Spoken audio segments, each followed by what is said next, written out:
অভিশাপ দেয় না, শিক্ষক দুহাত তুলে প্রাণ ভরে শুধু আশীর্বাদ করে। আমি সেই শিক্ষক। আমি কিসের শিক্ষক? ঘরে বাইরে সব জায়গায় আমার ব্যর্থতার পরিচয়। ব্যর্থ, আমি একজন ব্যর্থ শিক্ষক।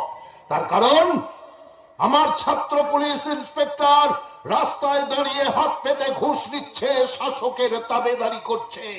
আমার ছাত্র ডাক্তার রোগীদের গলা কেটে টাকা কামাচ্ছে, মরা রোগী নার্সিং হোমে ভর্তি করছে। আমার ছাত্র বিএলআরও মিউটেশন করতে গেলে টাকা চাইছে। আমার ছাত্র এসডিও একটা ফাইল এই টেবিল থেকে সেই টেবিলে পাঠাতে গেলে টাকা চাইছে। আমার ছাত্র শিক্ষা আধিকারিক, যার জন্য আমার মতো শিক্ষকদের পেনশন আটকে যাচ্ছে। আমার ছাত্র প্রমোটার, তার তৈরি বাড়ি ফ্ল্যাট সব ভেঙে ধসে পড়ছে। আমার ছাত্র আবগারি অফিসার, তার বাড়িতে ইনকাম ট্যাক্স হারা দিচ্ছে। আমি আমার ছাত্রদের বৃক্ষ সম্বন্ধে বুঝিয়েছিলাম, সেই ছাত্ররা বৃক্ষ কেটে সেখানে হোটেল বা রেস্টুরেন্ট বানাচ্ছে। আমার ছাত্র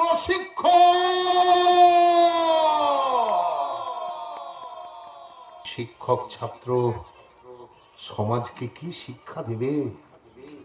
শিক্ষক বৃদ্ধ বাবা মাকে নিজের কাছে না রেখে তাদের শেষ বয়সে বৃদ্ধাশ্রমে পাঠিয়ে দিচ্ছে। মাননীয় কথাটা শুনতে আমি বড় লজ্জা বোধ করি।